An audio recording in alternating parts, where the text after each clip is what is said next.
வணக்கம். இன்னைக்கு நாம இட்லி தோசைக்கு தொட்டுக்கிற மாதிரி கதம்ப சட்னி என்னோட ஸ்டைல்ல எப்படி பண்றதுன்னு பார்க்கலாம்.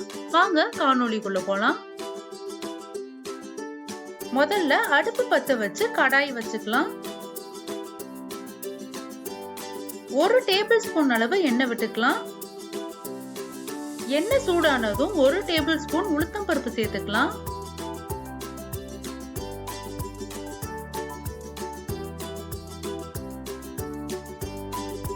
இது கூடவே 1 டீஸ்பூன் கடலைப்பருப்பு சேர்த்துக்கலாம். நாம சேர்த்த உளுத்தம் பருப்பும் கடலைப்பருப்பும் பொன்னிறமா வர வரைக்கும் வறுத்துக்கலாம்.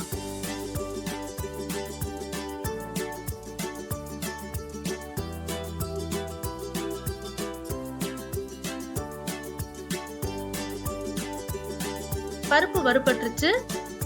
ஒரு காஷ்மீரி மிளகாயை 2ஆ பிச்சு வச்சிருக்கேன், அதை சேர்த்துக்கலாம். நீங்க வேணும்னா பச்சை மிளகாய் கூட சேர்த்துக்கலாம். பூண்டு சேர்த்துக்கலாம். ஒரு பெரிய வெங்காயம் நறுக்கியிருக்கேன். ஒரு பெரிய சைஸ் பெங்களூர் தக்காளி எடுத்திருக்கேன். இது ரெண்டும் சேர்த்துக்கலாம்.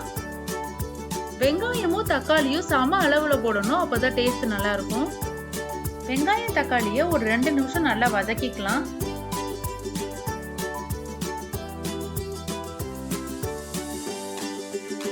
இந்த அளவுக்கு நாம சேர்த்த வெங்காயம் தக்காளி வதங்கினா போதும்.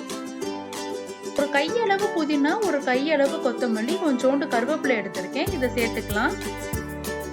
இதெல்லாம் சேர்த்துட்டு ஒரு தடவை நல்லா வதக்கிக்கலாம்.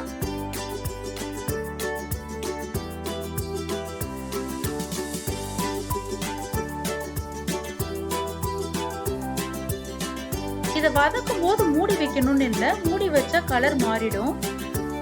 சட்னிக்கு தேவையான அளவு உப்பு சேர்த்துக்கலாம்.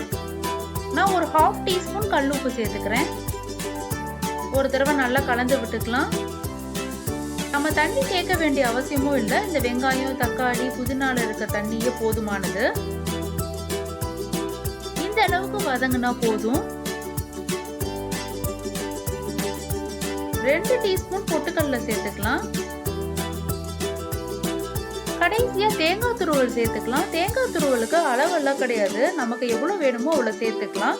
நான் ஒரு அரை மூடி தேங்காய் சேர்த்துக்கிறேன்.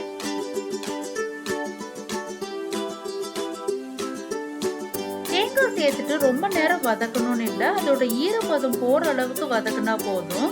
அடுப்பை அணைச்சிடலாம், இது ஆறட்டும். நாம வதக்கி வச்சது நல்லா ஆறிடுச்சு. மிக்சர் ஜாருக்கு மாத்திக்கலாம்.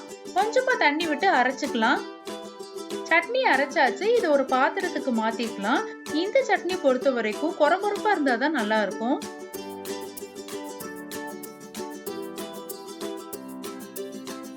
மிக்சர் ஜார்ல கொஞ்சமா தண்ணி விட்டு அலம்பி சேர்த்துக்கலாம். சட்னி தயாரா இருக்கு. இந்த சட்னிக்கு கடுகு, உடைச்ச உளுந்து, கருவேப்பிலை போட்டு சிம்பிளான ஒரு தாளிப்பு கொடுத்தாச்சு. அவ்வளோதாங்க, நம்மளோட கதம்ப சட்னி சூப்பரா தயாராயிடுச்சு. நீங்களும் உங்க வீட்டை செஞ்சு பார்த்துட்டு எப்படி வந்துச்சுன்னு கமெண்ட்ஸ்ல சொல்லுங்க. நன்றி.